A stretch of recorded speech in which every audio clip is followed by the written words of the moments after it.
Vamos a iniciar. Entonces, quiero invitarles a que podamos abrir la Biblia en Mateo capítulo 18, versos 23 al 34. El tema de esta reunión es cuentas pendientes. Voy a leer en la Nueva Traducción Viviente y dice así: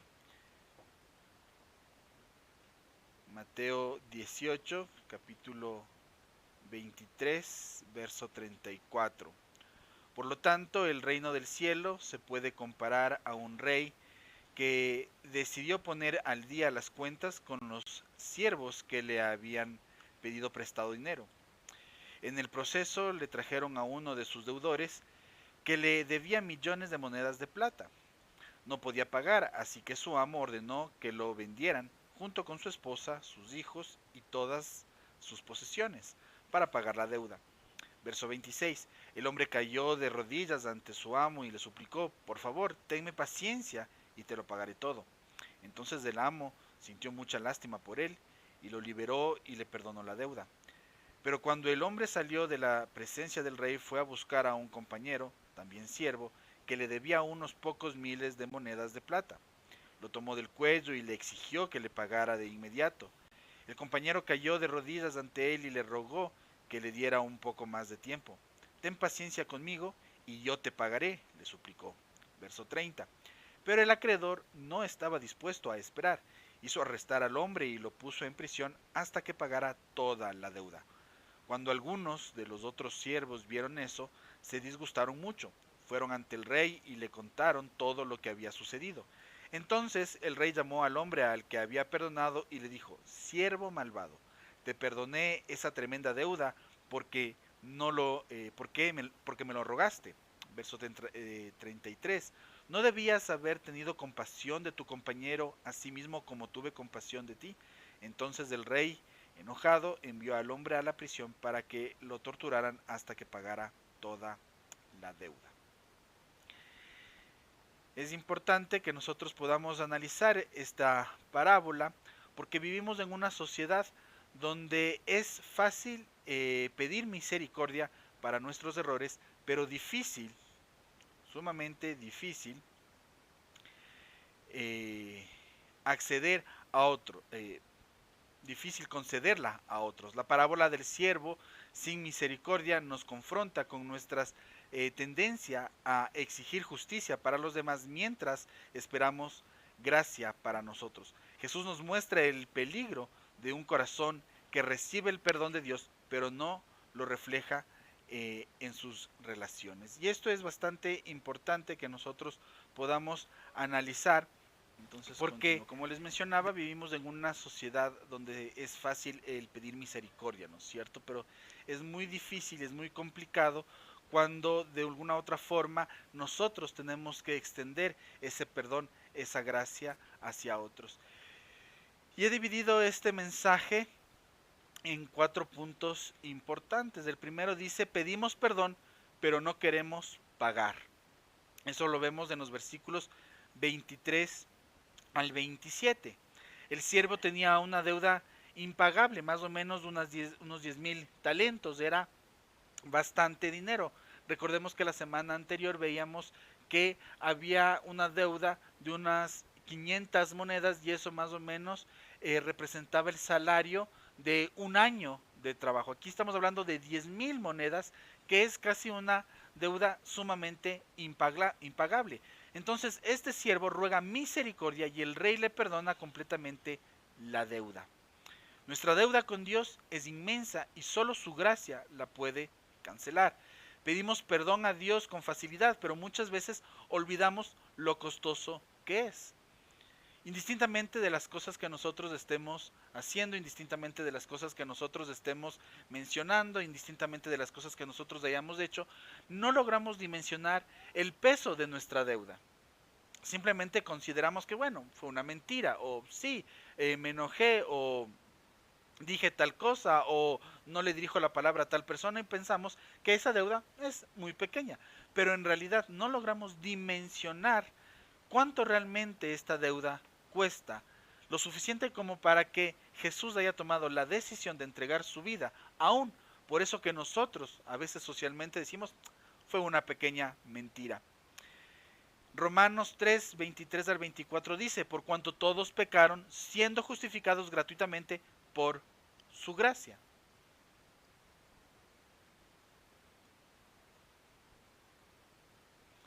Aquí algunas preguntas que quiero compartir con ustedes para poder reflexionar. ¿Valoramos realmente el perdón de Dios o lo damos por sentado? Como vivimos todo el tiempo en estas actividades, como vivimos quizás todo el tiempo con estas actitudes de mentir, de condenar, ¿valoramos realmente su perdón, su gracia? ¿O lo vemos como ya un derecho adquirido sin importar lo que realmente Él hizo en la cruz? ¿Nos arrepentimos con sinceridad o solo buscamos evitar las consecuencias? El punto 2 que quiero compartir con ustedes se refiere a pedimos misericordia, pero exigimos justicia. Versos 28 al 30. El siervo apenas perdonado encuentra a un compañero que le debía 100 denarios, una cantidad insignificante en comparación a lo que éste le debía al rey. Nos muestra misericordia, o mejor dicho, no muestra misericordia y exige el pago de la deuda. Somos rápidos para exigir justicia y castigo cuando alguien nos hiere, pero esperamos gracia cuando fallamos. Y esto es una dinámica muy común dentro de las iglesias. Cuando nosotros tenemos algún elemento en contra de Dios o hemos pecado, lo primero que hacemos es pedir perdón, pero cuando nos enfrentamos a las acciones de los otros que nos han hecho directamente, es entonces cuando literalmente estamos dispuestos a señalar, a juzgar, a condenar. Veía una prédica de Dante Gebel que decía que cuando el pecado tiene un rostro y un nombre, entonces es más fácil perdonar. Pero cuando lastimosamente esas acciones negativas son de un tercero con el que quizás no hemos convivido o que sí lo hemos visto constantemente en la iglesia, pero no hay esta afiliación, no hay este lazo de sentimientos y de emociones con esta persona, entonces es muy fácil el que nosotros condenemos y lo hemos visto quizás tradicionalmente dentro de nuestras iglesias, especialmente lo he visto cuando he trabajado con jóvenes y estos de alguna forma han fornicado. Es muy común ver en las iglesias cómo los adultos condenan a estos jóvenes y cómo a veces los padres obligan a que los jóvenes lleguen a algo que creo es violento referente a un matrimonio obligado. Y los condenamos y los juzgamos y qué habrán hecho para que lleguen a esta situación y en pecado y encima más han de haber estado en alabanza y sirviendo y cosas por el estilo. Pero de repente, cuando ese mismo pecado se manifiesta en un miembro quizás de la familia de los pastores, la cosa cambia. Y he visto literalmente a pastores que actúan de forma diferente. Ya no les retiran del ministerio. El pecado ya no se publica. Ya no se pone situaciones en donde la iglesia comience a preguntarse, pero ¿y por qué el hijo del pastor ya no está en el ministerio? ¿Qué pasó? ¿Qué sucedió? Ahí sí, el tema del pecado tiene que ser trabajado en lo íntimo, tiene que ser trabajado en lo secreto de la familia. Y no está mal, porque a la final es una situación que le compete sí a la familia. Pero si a unos voy a tratar de una manera y a otros no, por diferentes circunstancias, entonces algo estamos haciendo mal. Y de la misma forma, cuando nosotros nos enfrentamos a situaciones en donde consideramos que nuestros actos sí merecen el perdón de Dios, pero cuando lo equiparamos a las cosas que nos hacen, pues somos rápidos para juzgar, para pedir castigo. Yo recuerdo que en un momento de mi vida, lo he comentado en otras ocasiones, en una de las iglesias en las que yo tenía o tuve la oportunidad de servir, tuve un contratiempo con la secretaria de la congregación, que también era mi casera. Me arrendaba un departamento. Y en medio de la situación de poder devolverle el departamento, hubieron algunas situaciones, algunos conflictos, palabras vinieron y fueron. Y yo me sentía muy dolido porque cuando fui a la iglesia, al templo, al lugar, al edificio, y timbré para que se me abra la puerta y poder tener una reunión con el pastor, por un tema diferente, la secretaria no me dio paso, no me dejó entrar. Y tuvo una actitud muy hostil conmigo. Y eso me dolió muchísimo. Entonces, en una siguiente ocasión, cuando ya pude ingresar y hablar con el pastor de jóvenes, que era quien me supervisaba en ese entonces, y le conté toda la situación, todo lo que había pasado y cómo me había sentido, este pastor me dijo, lo que tú sientes es venganza. Yo me indigné porque era como que no, yo no siento venganza, pero sí quiero que se tome acciones, que se le llame la atención, que se le diga que no puede prohibir el ingreso a los hermanos, cosas por el estilo. Pero de todas formas, tras de esa justificación que yo estaba haciendo, había este sentido de, sí, quiero venganza, quiero que pague, quiero que de alguna manera sienta ese dolor que yo sentí cuando se me negó el ingreso al templo, al edificio. Entonces es muy fácil para nosotros el poder condenar y el poder juzgar a los otros y no nos damos cuenta de la importancia, o mejor dicho, del peso de nuestras acciones frente a Dios. Un corazón endurecido no ha comprendido la gracia de Dios. Y estamos llenos de personas con corazones endurecidos que no han comprendido la gracia de Dios.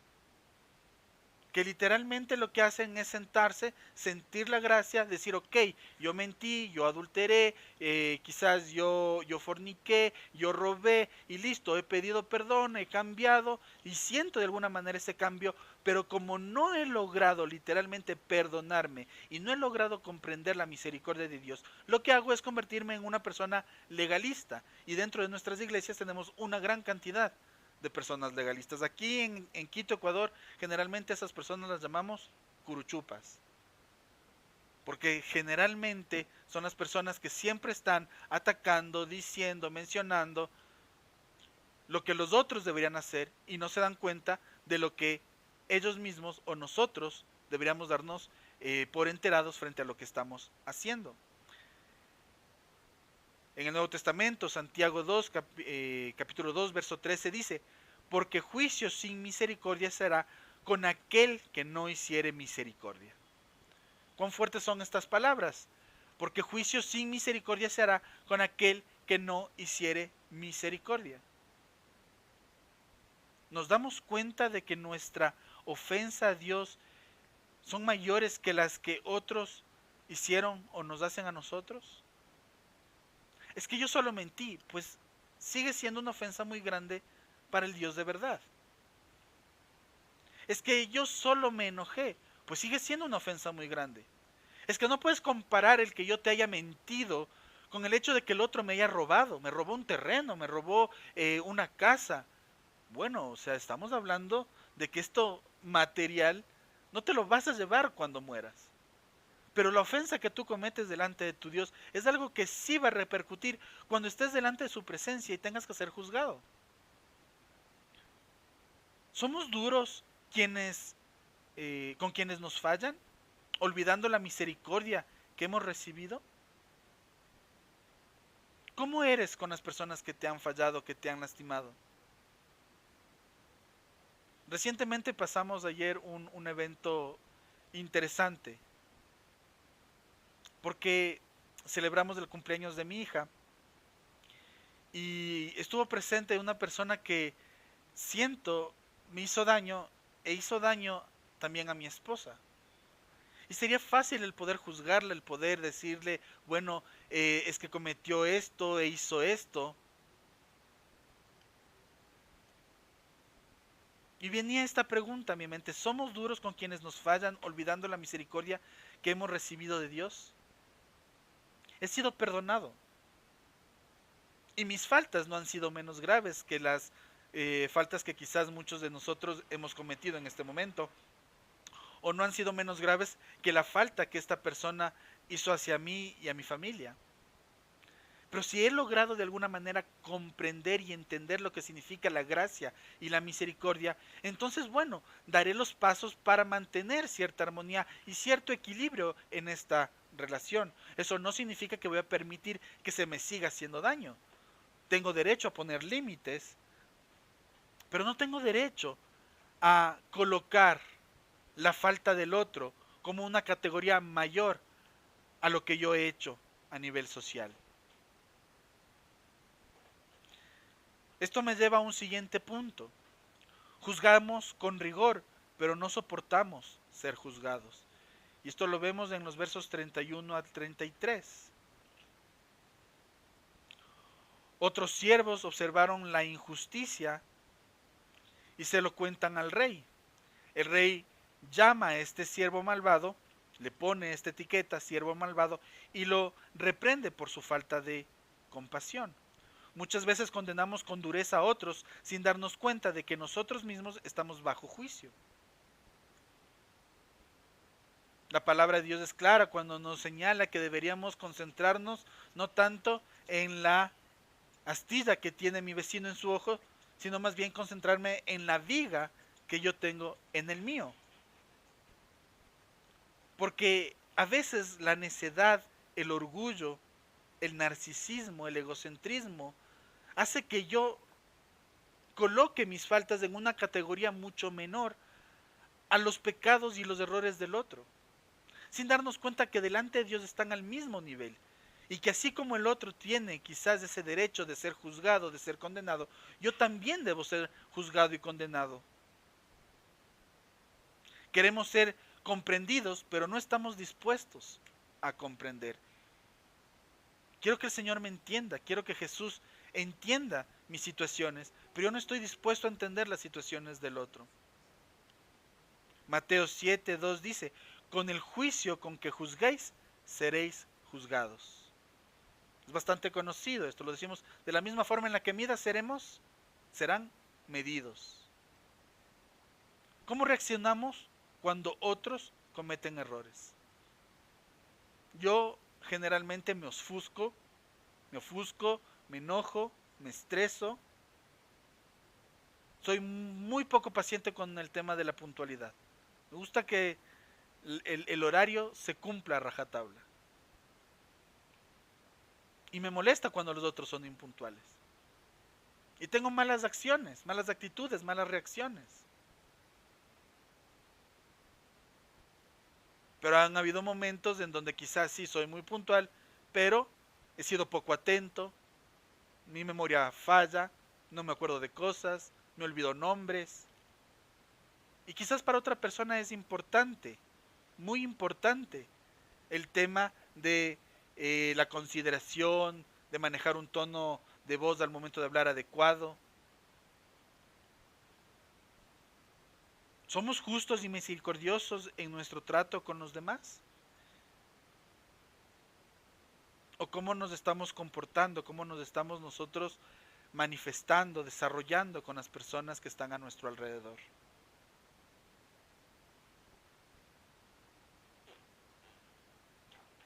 El siguiente punto dice, recibimos perdón, pero nos negamos a darlo. Y esto lo vemos en los versos 34 y 35 del versículo del pasaje que leímos. El rey indignado revoca el perdón y envía al siervo a la cárcel. Jesús concluye con una advertencia. Si no perdonamos, tampoco seremos perdonados. El perdón no es una opción, sino una respuesta natural a la gracia recibida. Repito, el perdón no es una opción, sino una respuesta natural a la gracia recibida. Negarnos a perdonar nos encierra en una prisión de amargura y juicio. Cuando nos enfrentamos a situaciones complejas y se nos dificulta el poder perdonar, esto debe llevarnos a cuestionar si hemos aprendido realmente lo que significa gracia y misericordia delante de Dios. Porque perdonar no es simplemente el hecho de si puedo o no puedo. Es que es esta respuesta que surge cuando yo comprendo lo mucho que Dios me ha perdonado. Mateo 6:15 dice, si no perdonáis a los hombres sus ofensas, tampoco vuestro Padre os perdonará. Es una relación directa. Porque ¿cómo es posible que Dios sí nos perdone a nosotros, sea una mentira pequeña, un disgusto, una palabra mal pronunciada, mal dicha, mal ejecutada, pero sí estemos nosotros dispuestos a condenar a aquella persona que desde nuestra perspectiva nos hizo mucho daño. A quienes seguimos reteniendo en la cárcel de nuestro rencor. No significa que no tenemos derecho a poner límites. Podemos poner límites. Pero no significa que en ese poner límites esté relacionado a seguir atacando, condenando y juzgando a esa persona. Porque no es nuestra tarea el juzgarla. No es nuestra tarea el decir qué es lo que debe hacer para retribuir el daño cometido. No es nuestro deber mencionar cuál es la paga que tiene que realizar. ¿Queremos ser libres o vivir esclavizados por la falta de perdón? Hemos hablado en otras ocasiones que este tema del perdón lo único que hace es condenarme a mí. Lo único que hace es hacer que yo me sienta esclavo. Porque soy yo el que está pensando constantemente en ese dolor, en esa amargura, en ese daño, en esa herida.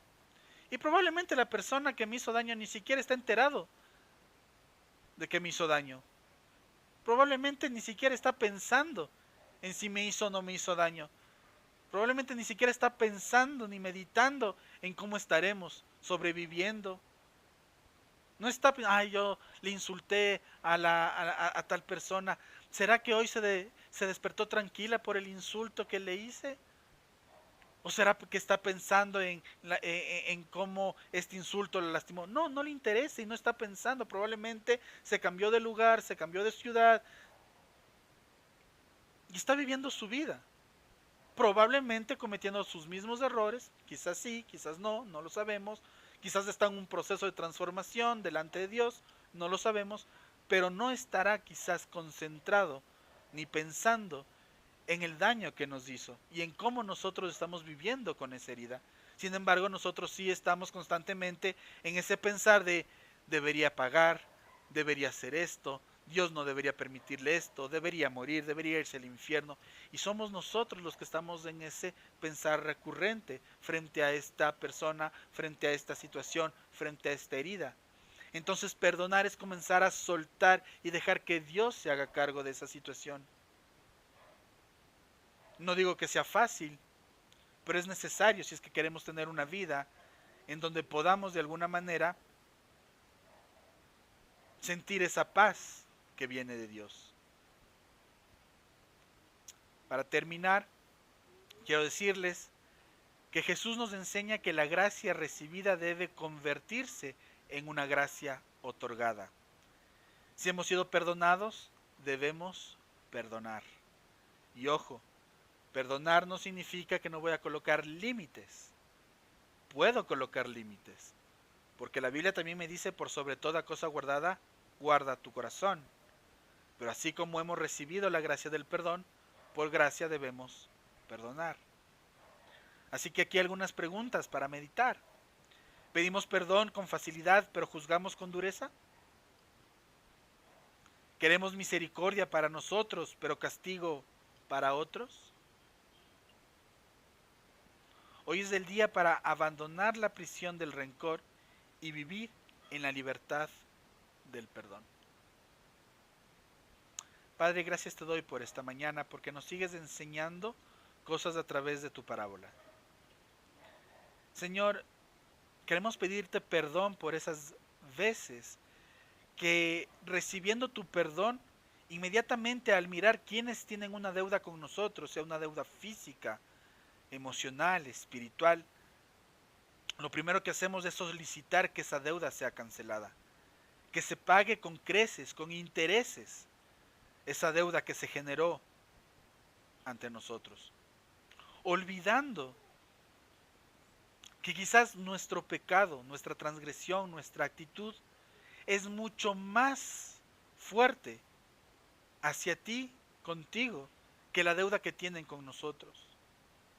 Perdónanos porque en este sentido de justicia queremos que las personas que nos han hecho daño paguen lo que nos han hecho. Pero olvidamos que tú no nos dices, quiero que me pagues la deuda, sino que libre y voluntariamente entregaste a tu Hijo para perdonar nuestros pecados y para que podamos tener acceso a tu presencia. Ayúdanos a perdonar a las personas que nos han lastimado, reconociendo la importancia de los límites, sí. Porque si he perdonado el grito, Señora, ayúdame a colocar el límite necesario para detener esos gritos que me atacan, que me lastiman. Pero ayúdame a ser libre de ese rencor, de esos pensamientos recurrentes que me llevan constantemente a estas emociones, que me hacen sentir odio, resentimiento, amargura, tristeza, por lo que me pasó, por lo que me hicieron, por lo que me dijeron. Quiero entregarte estos dolores a ti. Y sea que yo tenga que pagar los daños que hice a otro, o sea que la persona o personas que me hicieron daño tengan que pagar, Señor, que sea tu justicia, tu misericordia y tu gracia manifestándose.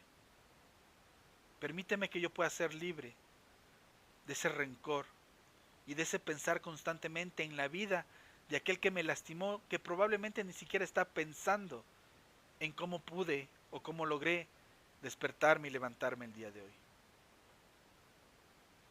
Gracias te doy por todo lo que tú haces y por todo lo que tú harás. A ti toda la honra y toda la gloria por los siglos de los siglos. Amén.